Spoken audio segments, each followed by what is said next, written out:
Salut à tous et à toutes et bienvenue dans cette nouvelle vidéo. Aujourd'hui on se retrouve avec Thomas. Waouh. Donc aujourd'hui on va parler de deux nouveaux titres, Starlight sorti chez Panini Comics et Tony Chu de chez Delcourt. Waouh. Vu que la dernière fois c'est moi qui ai commencé, aujourd'hui c'est Ruby qui commence. Quel privilège. Waouh. Du coup aujourd'hui je voudrais vous présenter donc Tony Chu qui est sorti chez Delcourt en 2010. Donc il y a vraiment, c'est le premier tome là que je présente. Il y en a plein qui sont sortis. Qui est donc scénarisé par John Lehman et le dessin est de Rob Guillory. Je connaissais pas du tout ces auteurs-dessinateurs avant, donc je peux pas vraiment dire qu'est-ce qu'ils ont fait à côté. Donc le speech de ce comics. Donc en fait on va suivre l'histoire de Tony Chu qui est un inspecteur pour la RAS, c'est-à-dire une agence de répression des aliments et des stupéfiants. Parce qu'il faut savoir que dans le monde de Tony Chu, la viande de volaille a été interdite par le gouvernement à cause de la grippe aviaire. Il y a un concept un peu fou, mais bon. Voilà, c'est ça, c'est que le début. Hein. Et du coup, il travaille avec cette agence pour gérer le trafic de poulet. Voilà, en gros. C'est drôle dit comme ça, mais ça passe mieux dans le comics. Ouais, moitié quand même. En fait, ce qui est marrant, on va dire, c'est que Tony Chu possède un petit pouvoir assez sympathique. C'est-à-dire que quand il mange un aliment, ou enfin, n'importe quoi, il peut retracer toutes les émotions, l'histoire, etc. de tout ce qu'il mange en fait. Du coup, il peut plus rien manger parce que... Du coup, il s'alimente en betterave. Ouais, il mange de betterave, c'est ça. Parce qu'il peut plus manger de viande parce qu'après, il subit la souffrance des animaux, etc. Et ce don, en fait, marche aussi avec la chair humaine. C'est-à-dire que quand il retrouve un cadavre, s'il goûte le cadavre, et ben, il peut savoir comment ça s'est passé et donc trouver les corps du meurtre, etc. Donc c'est un concept assez étrange, mais assez original aussi parce que j'avais jamais... Complètement original, c'est sûr. C'est une histoire que j'avais jamais vraiment lu quelque part ailleurs. Donc niveau scénario, c'est franchement pas mal parce que c'est vraiment rigolo en même temps d'être assez sérieux de temps en temps, etc. Enfin, c'est un bon mélange niveau scénario. Le problème, hein, parce qu'il y a toujours un petit problème, c'est le dessin que je ne peux clairement pas supporter. C'est très franco-belge, on va dire, comme type de dessin. Ça fait très BD et c'est vraiment pas mon genre de dessin. Du coup, j'ai vraiment eu du mal et on s'habitue pas au bout de 3 pages. Quoi, genre, Alors moi, de mon avis, je n'apprécie pas non plus ce style de dessin, mais l'histoire m'a suffi à m'emporter dans le récit. Oui, voilà, l'histoire a suffi à m'emporter dans le récit, ça ne veut rien dire, mais non, vous avez compris. Non, mais l'histoire est... Enfin, en fait, l'histoire est tellement originale et vraiment bien écrite qu'en fait, ça va. Mais le dessin, c'est vraiment une grosse déception. Enfin, ils auraient pu mettre des dessins beaucoup mieux pour ce genre d'histoire. Le style se définit pas mal par un trait assez cartoony et vraiment, comme tu l'as dit, un truc vraiment franco-belge. Ça fait très BD en fait. Et comme j'aime pas du tout le style BD, ça m'a un peu gênée. Mais bon, voilà, donc je sais pas si je suivrai cette série très longtemps, ne serait-ce que pour les dessins. Donc voilà, pour ceux qui aiment les récits d'enquête et surtout ceux qui aiment bien rigoler devant les comics, vous pouvez lire ces comics, c'est vraiment... franchement, il y a vraiment moyen de se taper des barres, bon, si vous arrivez à passer le seuil du dessin. Donc enfin, ce comics, j'ai un avis assez mitigé dessus. Voilà, ne serait-ce que pour le dessin. En vrai, il n'y a pas grand-chose de plus à dire sans spoiler, parce que c'est vraiment des histoires super... Enfin, c'est assez léger comme récit, du coup il n'y a pas vraiment énormément d'événements à raconter, donc c'est pour ça que ma review aujourd'hui est assez courte, parce qu'en fait, je peux pas, il n'y a pas vraiment grand chose à dire dessus. Il y a un fil conducteur, mais voilà. En gros on suit plusieurs petites enquêtes. Mais donc, en tout cas, comme tu le disais, pour moi, j'ai pas trop apprécié les dessins, mais c'est vrai que c'est un récit léger, ça se lit vraiment très bien et la critique est très bonne aussi sur ce comics, donc voilà, on vous conseille. Ah oui, non, alors l'histoire est vraiment bien, mais bon après voilà, si vous aimez les dessins un peu plus sérieux et aboutis, bah vous allez être déçus. Du coup, Tony Chu chez Delcourt, voilà, si vous voulez lire un truc un peu original pour changer des gros comics, etc., vous pouvez lire ça. Il n'y a pas de souci, c'est franchement rigolo.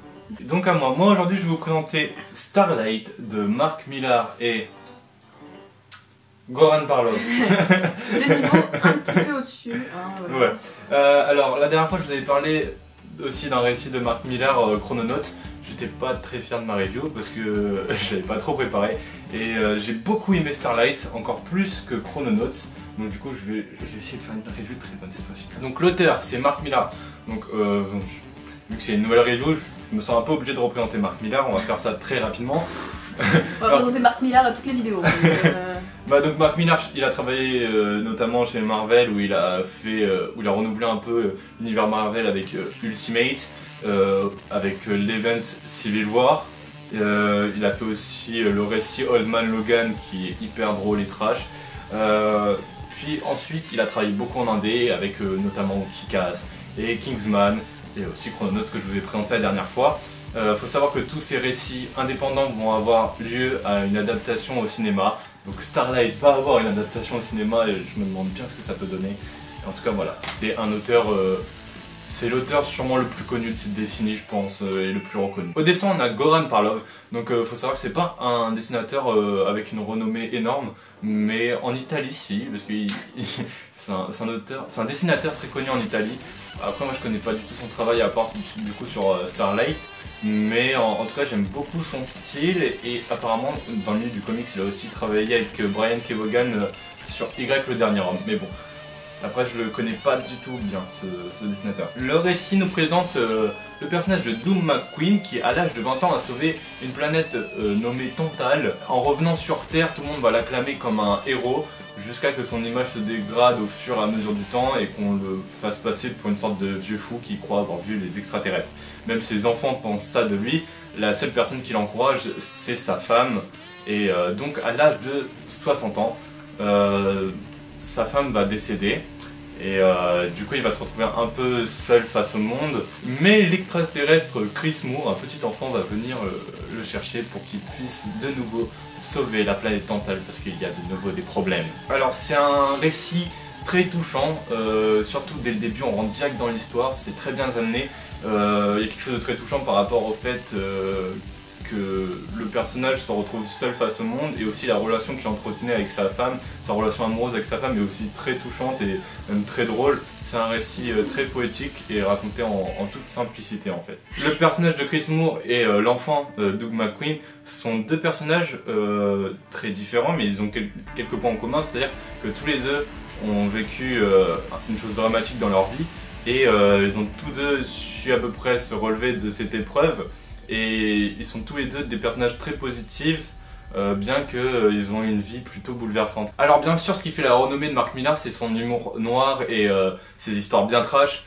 Ici, c'est beaucoup moins trash comme histoire, bien qu'il y ait quelque chose de trash. L'humour est un peu moins noir que d'habitude, et c'est plus un humour qui se base sur un peu les punchlines, vous voyez, comme un peu dans Kick-Ass, où Kick-Ass doit prendre des punchlines pour les sortir après qu'il ait combattu un méchant.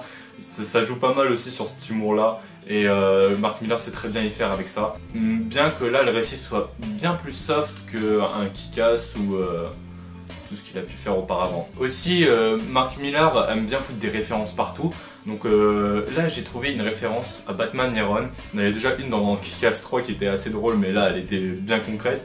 Ici j'en ai trouvé une, si vous la trouvez vous me mettrez en commentaire. Aussi bien sûr, Doug McQueen est inspiré du personnage de Flash Gordon. Bon c'est pas un personnage que moi j'ai connu, mais à part avec Ted, c'est tout ce que j'ai de l'image de Flash Gordon. Mais en tout cas ça rend le récit assez nostalgique, c'est bien mis en avant que c'est une référence à ce personnage. Aussi comme l'avait dit Thomas de chez Comics Place, et je le cite encore dans cette vidéo, mais je suis tout à fait d'accord avec lui, qui disait qu'il y avait un côté assez Disney Pixar. Il y a quelque chose d'assez les indestructibles parce que c'est un homme assez âgé qui va devoir reprendre son costume et quelque chose aussi un peu de là-haut par la mort de sa femme, quelque chose de ça et qui va bien aussi avec ce côté poétique de l'histoire. Au niveau des dessins, Goran Parlov, pas mal l'ont assimilé à Moebius, ce qui est tout à fait vrai, c'est quelqu'un qui a un trait très fin, très simple aussi, très simpliste, des lignes très claires et avec de simples petits traits, ces personnages ont quelque chose de très expressif. Et ça c'est vraiment classe. Aussi ce qui est très important dans un comic c'est qu'on oublie souvent, c'est que dans le dessin, ce qui fait la renommée d'un bon dessin, c'est avant tout bon, le style qu'a le dessinateur, c'est-à-dire qu'est-ce qui va le différencier de tous les autres, comment il gère ses proportions, comment il gère la perspective, et aussi ce qui est très important c'est le découpage des cases et la fluidité de l'action. Par exemple, je vais vous donner un exemple très simple, on peut avoir un très bon dessinateur, mais la fluidité du dessin, la fluidité de l'action n'est pas forcément super. Par exemple, Greg Capullo, dans Le deuil de la famille, il y a un moment où Batman va choper le Joker et il a des gants, et sur l'image, sur la case d'après, il n'a plus ses gants. Du coup l'action n'a pas été très fluide et il y a une sorte d'incohérence. Autre exemple, un truc beaucoup plus simple pour vous visualiser la chose, imaginons sur une case, il y a un personnage qui va foutre un point comme ceci, et sur la case d'après, le personnage fout un coup de pied comme ceci. Vous aurez compris que le personnage... C'est les faux raccords dans les dessins. Ça, vous aurez compris que le personnage est en train de se battre, mais l'action n'aura pas été très raccord. Alors qu'ici, ce qui est très important à noter dans le dessin, c'est qu'il y a une fluidité de l'action vraiment nickel, genre ça se lit d'un coup, d'un seul. Si vous avez l'impression dans un comics que vous êtes obligé de revenir à une case pour bien comprendre, c'est-à-dire que la fluidité de l'action n'était pas super. Et là dans ce comics, ça se lit d'une traite, c'est vraiment très fluide.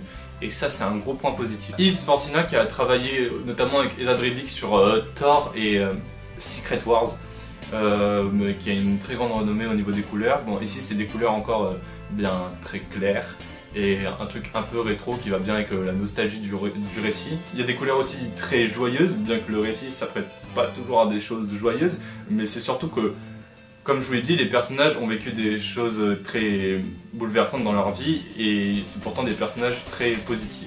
Et je trouve que du coup les couleurs vont bien avec l'histoire. Donc voilà, c'est pour ces raisons que je vous conseille absolument Starlight de Mark Millar, parce que c'est vraiment un des très bons récits de Mark Millar. On a l'habitude de dire que Mark Millar fait parfois des bons récits ou de très bons récits. Bien ici Starlight c'est un très bon récit. Donc je vous le conseille absolument. Bah, encore une fois Thomas a eu une review beaucoup plus intéressante et beaucoup plus aboutie que la mienne. Oh non, mais la dernière fois t'avais une meilleure quoi. Oui mais bon, j'espère que je vous présenterai quelque chose qui sera un peu plus intéressant la prochaine fois. Mais bon, en tout cas, on veut les remercier encore une fois Planète Interdite pour nous avoir prêté les comics qu'on t'a présenté aujourd'hui. Merci Laurent. Merci Laurent.